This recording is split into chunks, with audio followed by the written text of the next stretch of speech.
예배 오신 여러분을 환영합니다. 사람 사는 곳은 언제나 시끌시끌하죠. 왜 이렇게 번잡스러운가 싶으면서도 또 한편으로는 살아있다는 증거이기도 할 것입니다. 유럽은 요새 코로나 백신 때문에 난리입니다. 백신 수급이 잘 안 되기 때문이랍니다. 미국은 정권이 바뀌면서 한바탕 소동이 있었습니다. 폭력 시위가 난무했습니다. 늘 그래왔듯 인종 간의 차별과 갈등은 해결되지 않는 문제입니다. 난민은 먹고 살 수가 없어서 미국으로 가려는 난민들의 행렬이 줄을 잇고 있습니다.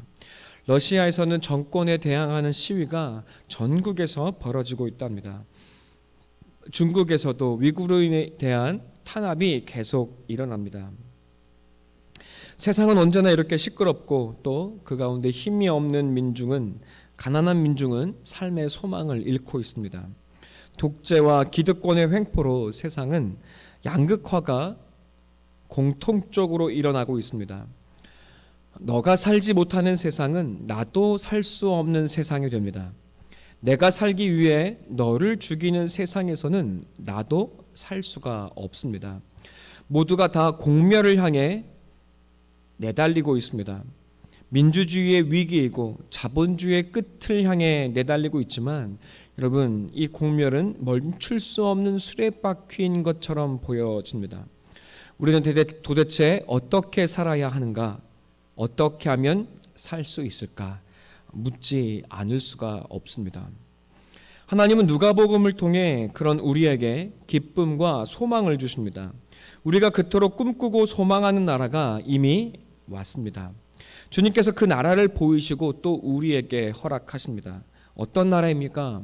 차별이 없습니다. 이방인, 괄시받는 여인이야말로 하나님 나라의 백성의 자격이 있습니다. 이 땅의 고통과 죽음으로 눈물 흘리는 자들이야말로 하나님의 부르시는 백성입니다. 가난하고 슬퍼한 이들을 위로하는 우리 주 예수님이 다스리시는 나라입니다. 죄인을 용서하고 또 죄의 빛을 탕감하는 사랑의 나라입니다. 이 나라는 눈물로 들어가는 나라요, 사랑과 믿음으로 세워지는 나라입니다. 많이 용서받은 사랑을 아는 자들이 들어가는 나라입니다. 돈으로 힘으로도 세워지지 않습니다. 차별이 없고 또 시험으로 줄 세우고 그리고 차별하는 그런 곳이 아닙니다. 질병과 죽음을 몰아내고 생명과 평화가 충만한 나라입니다. 너와 내가 구별되지 않고 우리가 사는 나라입니다. 세상의 자아를 빼앗기고 혼돈과 방황으로 죽음을 향해 몰린 거라사 젊은이가 구원을 얻습니다. 죄와 질병과 죽음이 전염되는 세상이 아니라 의와 사랑과 치유와 거룩이 전염되는 나라입니다. 혈루병 걸린 여인이 거룩함을 입고 치유를 받고 여러분, 죽은 이들을 되돌려 받는 나라, 바로 하나님의 나라입니다. 큰 자가 작은 자를 섬기는 나라입니다. 여러분, 가슴 뛰지 않습니까? 그저 꿈꾸는 나라가 아닙니다. 우리가 모두가 바라는 나라가 있었고 그리고 또한 이미 우리에게 와 있다고 성경은 말합니다. 주님께서 이미 이루신 나라요, 우리 가슴 속에 이미 우리 안에 살아있는 나라입니다. 나라하고 제가 끊임없이 이야기하고 있습니다. 나라라는 말이 무엇일까요? 현대의 나라는 국민, 영토, 주권이 있어야 하나의 국가로 인정됩니다. 국민 주권, 영토 주권은 나라의 기본 개념입니다. 그러나 성경의 나라는 이 개념이 해당되지 않습니다. 오직 하나님의 주권이 나라라고 말하는 것이 바로 성경의 증언입니다. 곧 나라는 주권이 하나님께 있다는 것을 말하는 것입니다. 온 인류가 하나님 나라의 백성이요, 그렇지 않다면 반역자일 뿐입니다. 온 세상은 이미 하나님의 땅이라는 것입니다. 그러나 하나님은 그 반역자들까지도 사랑하시고 당신의 나라의 백성으로 불러들이시는 사랑의 하나님이신 것을 우리에게 보여주십니다. 하나님은 이방의 왕들을 종으로 삼기도 하시고 또 그들로 말미암아 구원을 이루시기도 합니다. 하나님이 다스리는 나라, 그의 통치가 실행되는 곳이 하나님의 나라입니다. 그러니 어떤 영토와 어떤 국민과 상관없이 하나님의 나라는 온 세상에 이미 이루어지고 있다는 것입니다. 그러나 그 하나님의 다스림을 알고 그 백성으로 하나님은 우리를 부르시고 계신다는 것입니다. 하나님의 다스림을 받는 사람들이 하나님의 백성이요, 하나님의 나라는 그 다스림을 받는 백성을 통해 또한 이 땅에 드러납니다. 하나님은 그 다스림을 받는 이 땅의 백성을 통해서 온 세상이 하나님의 다스리심을 알게 하신다는 것입니다. 하나님께서 온 세상의 주인 되심을 그 백성들로 말미암아 드러내시고 온 세상이 하나님의 땅인 것을 증거하시겠다는 것입니다. 이것이 바로 구장의 시작입니다. 예수님은 자신이 누구이신지 또 예수 자신이 이 땅에 가져오신 하나님의 나라가 무엇인지 이제까지 보이셨습니다. 그리고 이제 예수님은 제자들을 이 하나님 나라의 일꾼으로 세상을 향해 보내십니다. 귀신을 제어하며 병을 고치는 능력과 권위를 주셨습니다. 하나님의 나라는 하나님을 대적하는 모든 것을 물러서게 하는 하나님의 능력입니다. 또한 반대로 이는 잃어버린 당신의 백성을 찾아내시고 구원하시려는 하나님의 사랑입니다. 주님께서 이것을 위해 제자들을 보내십니다. 그리고 보내시며 아무 걱정하지 말라고 말씀하십니다. 필요한 모든 것을 채우시고 인도하시겠다는 약속입니다. 말씀을 받지 아니하거든 하나님의 백성이 아닌 것이기에 낙담하지 말라고 말씀하십니다. 제자들은 곳곳에서 하나님 나라의 복음을 전합니다. 그리고 그 증거로 병을 고칩니다. 얼마나 뿌듯했을까요? 자신에게 이런 능력과 권위가 있으니 말입니다. 사람들이 몰려들고 또 그 모습을 보며 그들은 한껏 고향되었을 것입니다. 10절에 사도들이 돌아와 자기들의 행한 모든 것을 예수께 알렸다고 말합니다. 예수님은 그들을 데리시고 벳세다라는 고을로 들어가셨다고 성경은 말합니다. 벳세다라는 뜻은 어부의 집이라는 말입니다. 예수와 더불어 그 제자들을 따라 수많은 무리가 벳세다로 모였습니다. 그러나 예수가 인도한 그 자리는 제자들이 말한 것처럼 빈들입니다. 예수님은 제자들을 빈들에 세우신 것입니다. 그리고 제자들에게 말씀하십니다. 너희가 먹을 것을 주어라. 이제 제자들은 난처합니다. 500명도 아닌 남자만 5,000명을 어떻게 먹일 수가 있겠습니까? 아이까지 여자까지 포함하면 얼마나 많은 수이겠습니까? 제자들은 궁색하게 답변합니다. 어찌 먹일 수 있겠습니까? 가서 사 먹게 하십시다. 하늘의 능력과 권위를 주셨던 예수님은 이제 도리어 그들의 가난함을 보게 하십니다.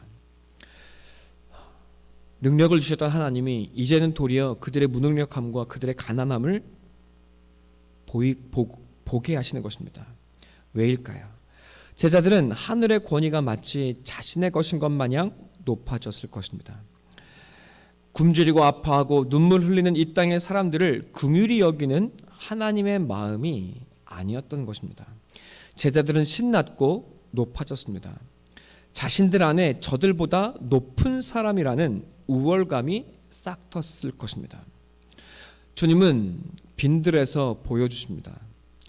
이 땅의 사람들이 모두 배고프고 굶주렸다는 사실을 말입니다. 그들을 먹여야 할 책임이 또한 너희들에게 있다는 사실을 보여주는 것입니다. 그러나 너희도 역시 이 땅에서 가진 것이 없다는 사실, 동일하게 배고프고 가난하다는 사실을 보여주십니다. 이 땅에 모두가 빈들에 서 있다는 사실을 보이시고 증명케 하십니다.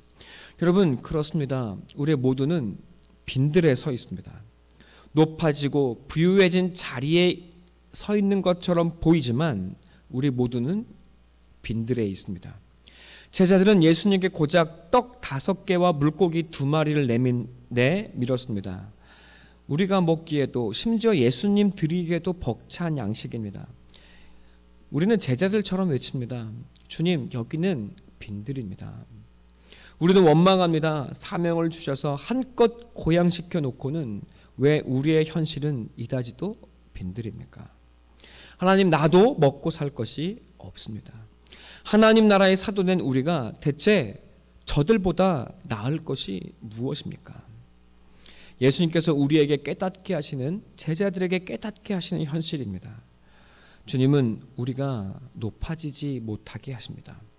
또다시 사람들의 지배자, 높은 자가 되지 않게 하십니다. 저도 그렇습니다. 하나님의 나라의 사명자로 세워졌으나 그러나 여전히 빈들인 것 같습니다. 그러나 저는 이제 압니다. 이 빈들이 아니었다면 저는 이 세상의 괴물들과 일반이 되었을 것입니다. 고백할 수 있습니다. 주님께서 인도하신 모든 것이 은혜입니다. 이 빈들도 은혜인 것을 고백하게 됩니다. 주님은 50명씩 사람들을 모여 앉게 하십니다. 그리고 그 적은 떡 5개와 물고기 2마리를 두고 기도하십니다. 제자들에게 주어 무리를 먹게 하십니다. 신기하게도 모두가 다 배부르게 먹습니다. 백성의 무리도 제자들도 예수님도 모두가 다 배불렀습니다. 그리고도 12조각이 남았습니다. 예수님은 제자들에게 보여주신 것입니다. 우리는, 그리고 이 세상은 여전히 빈들입니다. 우리는 빈들에 서 있습니다. 하나님 나라의 사명자도, 그리고 이 땅의 사람들도 전부 빈들에 서 있습니다. 이것이 우리의 현실입니다. 그러나 주님이 우리와 함께 하신다는 것입니다. 하나님 나라는 귀신을 쫓는 권세와 병 고치는 능력과 말의 위세에 있었던 것이 아닙니다. 주님의 사랑과 은혜에 하나님의 나라가 있습니다. 제자들은 예수의 권세에 취해 있었습니다. 눈물 흘리는 이들의 마음을 미처 헤아리지는 못했습니다. 그러나 주님이 깨닫게 하십니다. 하나님의 나라는 바로 예수 그리스도가 있는 곳에 있다는 사실을 알게 하시는 것입니다. 우리는 빈들에 서 있을지라도, 여러분, 이 빈들에서 높고 낮음이 있는 것처럼 보일지라도 우리는 모두 빈들에 서 있고 가난합니다. 그러나 우리와 함께 이 빈들에 예수가 있다는 사실을 주님은 보게 하십니다. 우리가 예수 그리스도의 마음에 잇대어지고, 그리고 예수님과 같은 믿음을 가지고 나아갈 때, 그리고 예수님과 같은 마음으로 하늘에 잇대어 기도하게 될 때, 그 마음, 여러분, 이 빈들에서 배고파 우는 사람들을 향한 그 긍휼한 마음을 가진 우리 주님의 마음에 잇대어져 함께 기도하게 될 때, 여러분, 우리가 사는 그곳에 하나님의 나라가 이루어진다는 사실을 우리에게 보여주시고자 하는 것입니다. 예수님은 이 빈들에 사는 이들의 절박한 마음을 아시고 불쌍히 여기셨습니다. 예수님도 이 땅에서 가진 것이 없었습니다. 그러나 예수님은 믿음으로 나아가시고 또 하나님께 기도하셨습니다. 하나님은 예수와 함께한 그들을, 이 빈들의 사람들을 결코 그냥 되돌려 보내시지 않습니다. 배부르게 하십니다. 이 마음과 이 능력이 오늘 우리에게 있느냐고 하나님은 물어보고 계십니다. 이 마음으로 우리가 선 이 빈들에서 우리에게 찾아온, 우리 곁에 있는 사람들을 먹이고 있느냐고 하나님께서 우리에게 물어오시는 것 같습니다. 주님의 마음에 잇대어지고 그 주님의 긍휼의 마음을 함께 품어, 여러분, 내 가진 것 없을지라도 그 주님의 마음으로 기도하며 내가 가진 작은 것으로 이들과 함께 나누고자 하는 그 마음이 우리에게 있느냐고 물어보십니다. 그 마음으로 기도할 때, 여러분, 그리고 아무것도 없을지라도, 그리고 작은 물고기 2마리가 있다 할지라도, 여러분, 하나님은 그것으로 우리 모두를 입히시고 먹이시고 살리시겠다고 약속해주고 계시는 것입니다. 여러분, 우리는 이제 겸손하게 기도하게 됩니다. 우리 이제 함께 겸손히 기도하십시다. 주님, 우리도 빈들에 있습니다. 그러나 믿음의 기도로 우리의 작은 것을 나누겠습니다. 심지어 내 손에 아무것도 없다 할지라도 주님, 주님의 마음으로 주님과 함께 기도하겠습니다. 주님이 우리와 함께 하신다는 사실을 나는 압니다. 이제 알아서 사 먹고 알아서 하라고 말하지 않겠습니다. 주님, 이 빈들의 사람을 살리는 주님의 마음과 그 기도를, 그리고 그 능력을 우리에게 주옵소서. 여러분, 우리 함께 기도하며 나아가십시다.